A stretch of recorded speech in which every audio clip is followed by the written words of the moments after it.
Hello friends, இன்னைக்கு நாம என்ன பார்க்க போறோம்னா Creoல ஹோல் ஆப்ஷனை யூஸ் பண்ணி ஒரு சாலிட்ல எப்படி ஹோல் மேக் பண்றதுங்கற பார்க்க போறோம். வாங்க இப்போ நம்ம சப்ஜெக்ட் குள்ள போலாம். நான் ஆல்ரெடி ஒரு பாக்ஸ் ஒன்னு வரைஞ்சு வச்சிருக்கேன். இந்த பாக்ஸ் மேல இந்த இருக்கு பாத்தீங்களா, இந்த ஹோல் ஆப்ஷன். இதை யூஸ் பண்ணி எப்படி ஹோல் மேக் பண்றதுங்கறத பார்ப்போம்.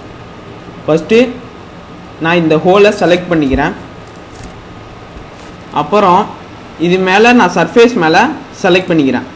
இப்போது ஹோல் வந்திருக்கும். இதை நம்ம என்ன பண்ணணும்னா ரெண்டு டேட்டம் லைன் மேலே நம்ம ஆஃப்செட் ரெஃபரன்ஸை வைக்கணும். ஸோ இது ஒரு ஆஃப்செட் ரெஃபரன்ஸை நான் இந்த ஒரு டேட்டம் மேலே வைக்கிறேன். அப்புறம் இன்னொரு ஆஃப்செட் ரெஃபரன்ஸை நான் இந்த டேட்டம் மேலே வைக்கிறேன். பார்த்தீங்களா, இப்போ ஹோல் ஆயிருக்கு. ஆனால் எனக்கு இந்த ஹோல் சென்டரில் வரல. ஸோ நான் என்ன பண்ணுறேன், இங்கே பிளேஸ்மெண்ட்டுங்கிற ஆப்ஷனில் போய் அலைன் ஆப்ஷனை நான் சேஞ்ச் பண்ணுறேன். ஸோ எதுலனா ரெஃபரன்ஸ் டேபிளில் அலைன் ஆப்ஷன் சேஞ்ச் பண்ணுறேன். ஸோ இங்கே ஆஃப்செட் இருக்குல்ல, இதில் அலைனும் இதுலேயும் அலைனும் வச்சுட்டேன்னா எனக்கு இந்த ஹோல் சென்டரில் வந்திருக்கும். ஒன்றும் இல்லை, இது என்னென்னா நம்ம செலக்ட் பண்ணோம்ல ரெண்டு டேட்டம், அதுதான் அது காட்டுது. என்னென்ன டேட்டம் செலக்ட் பண்ணிங்கிறத காட்டுது. ஃப்ரண்ட்டும் ரைட்டும் நான் செலக்ட் பண்ணிக்கிறேன். ஸோ இதோட சைஸை மாற்றணும். ஒன்றும் இல்லை, வைப்போம். ஸோ சைஸை மாற்றிட்டேன். பார்த்தீங்களா, எனக்கு ஃபுல்லாக ஹோல் வந்திருக்கு. சரி, இப்போ நான் concentric hole concentric hole make பண்ணோம். அது எப்படிங்கிறத பார்ப்போம். ஒன்றில் எக்ஸ்க்ளூட் யூஸ் பண்ணி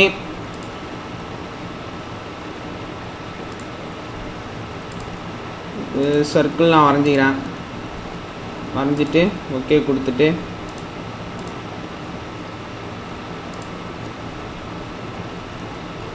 ஸோ இதில் எனக்கு கான்சென்ட்ரிக்காக இப்போ ஸ்கொயரில் நம்ம ஹோல் போட்டோம்.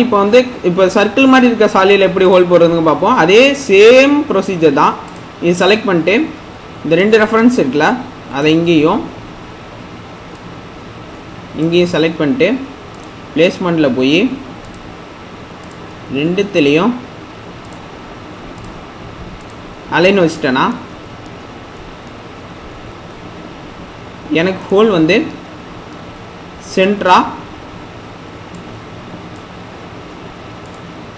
சென்டரா வந்துட்டு.